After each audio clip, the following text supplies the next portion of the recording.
All right, Coach, did you want to go ahead and make a statement, or just, okay, we'll fire away with questions? Well, last year, there was a little talk as you were going along toward the end of the season about being assured of postseason play at the NIT postseason. And this year, you made no mention of that at all. Have you, your focus, just this tournament and the NCAA then? The team realizes that with an outright conference championship that you've clinched postseason play. We haven't dwelled on it. We touched on it briefly as part of the championship, what comes with that, the #1 seed. Also, it assures ourselves as the automatic bid in the WNIT if we don't get an NCAA, but we haven't talked about it. All we've really said after that is moving on what do we need to do to be successful in the MAC tournament. What do you decide that you need to do to be successful? Well, I think that one of the things that the team has realized that it is very, very difficult to win the MAC tournament. And you can throw seeds out as the top 8 seeds advance. You can throw the seeds out now.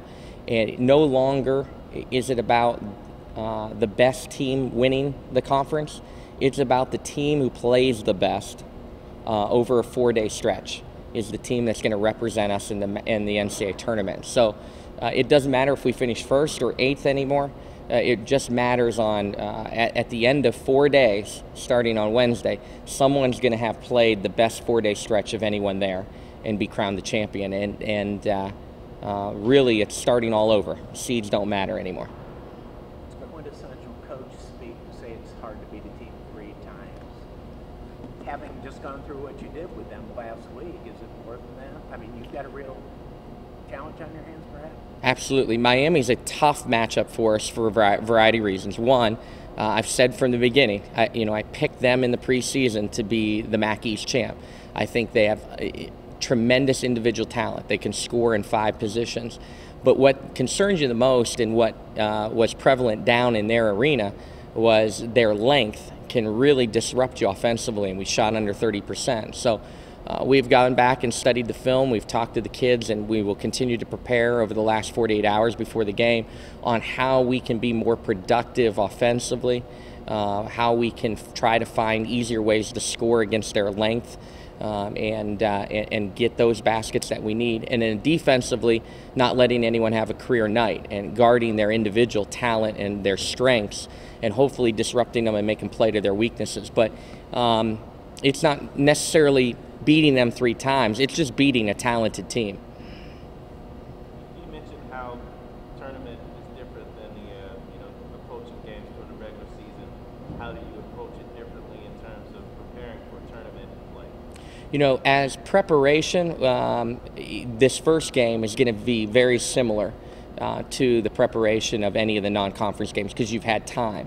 If you are lucky enough to keep advancing in the tournament, your turnaround time, your prep time certainly changes. So then that's when you have to have the quicker turnaround and be able to make adjustments during the games in that situation. In terms of the game as a whole, I think it is common for tournament games to take on a half-court, grinded-out style. And sometimes the games more are let go. There's not as many fouls. There's not as many whistles. Both teams know so much about each other that you see games each and every night, both on the men's side and the women's side, kind of grind to a halt. And we are still best when we get the game up tempo. And so we're going to try to keep pushing tempo, try to get the games in the 70s where we feel comfortable playing. But at the same time, we have to have a mindset, if the game is going to be in the 50s, we've got to do what we need to do to win games. Last week you kind of mentioned you had some players banged up. Can you just kind of give an update on how they're doing? As anyone, I think, of the 8 teams left, we are all a little bit beat up, but the extra rest is certainly going to help us the 8 days in between games. We took a couple days off in this stretch. We limited some reps of our guard play that has really banged up, but Lauren seems to be coming along better with her knee. Tracy's got the Achilles issue and certainly looks better than she did, but is not 100%. And Tamika's ankle has healed up nicely, and she's doing rehab.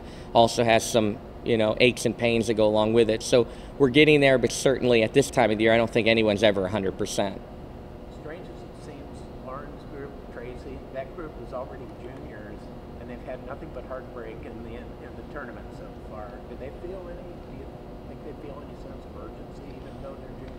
Well, I certainly think that we would all love to get back to the NCAA tournament, but I don't want any added pressure on them that they feel they have to win it.